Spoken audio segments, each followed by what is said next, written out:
Izinkan kesempatan ini kami ucapkan selamat atas terselenggaranya Mansa Talks yang pertama, yang mana pada forum ini kami diminta bicara mengenai kepemimpinan transformasional. Perlu diketahui, pemimpin jika ada mengikuti secara sukarela, mengikuti pikirannya, ucapannya, tindakannya, dan diikuti secara sukarela. Dan jika dikaitkan dengan pengalaman kami Jakarta kemarin, ini menjadi amat relevan karena kami banyak berjumpa dengan talenta-talenta luar biasa yang amat solid dan mampu bekerja dengan baik dalam sebuah tim. Lalu bagaimana memaksimalkannya?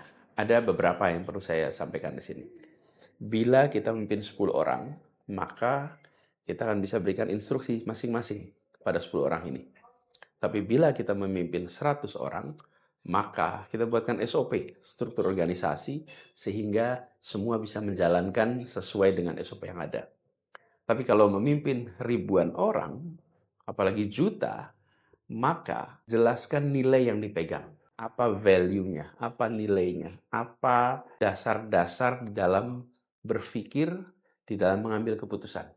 Sehingga nanti yang memimpin 100 orang punya pegangan untuk ambil keputusan. Yang memimpin 100 orang, memimpin 10 orang juga punya pegangan ambil keputusan. Kenapa? Karena yang memimpin ribuannya tidak mungkin memberikan perintah yang mikro-mikro. Jadi, di dalam sebuah kepemimpinan yang skopnya besar, harus ada nilai yang jelas. Kemudian diturunkan nanti, terjemahkan oleh para pimpinan-pimpinan yang memimpin 100 orang misalnya, lalu memimpin 10 orang.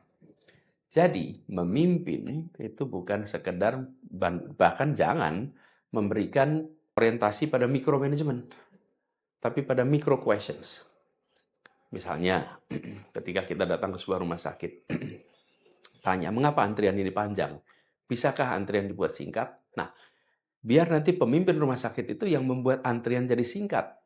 Jangan kita yang datang dan bilang ini antriannya singkat, harus begini, harus begini, harus begini. Belum tentu kita tahu semua persoalan mikro yang ada di dalam rumah sakit itu. Tapi kalau kita berikan pertanyaan sederhana, bagaimana antrian tidak panjang? Bagaimana masa tunggu lebih cepat? Bagaimana pelayanan membuat orang lebih puas? Nah, micro questions ini yang harus diberikan. Jadi top leadership bukan fokus pada micromanagement, tapi fokus pada micro questions. Begitu juga ketika saya lihat di jalan, pertanyaan sederhana, kenapa JPO diberi atap? Bukankah dari ruang outdoor ke ruang outdoor? Kalau di terbuka, maka dia akan memberikan pemandangan dari atas yang luar biasa. Ini pertanyaan. Nah, itu yang kemudian memancing diskusi, mancing solusi. Begitu juga dengan urusan-urusan begitu banyak yang lain. Jadi, ketika kita berbicara tentang kebijakan, maka dalam organisasi yang besar, pegang pada nilai, lalu berikan micro questions.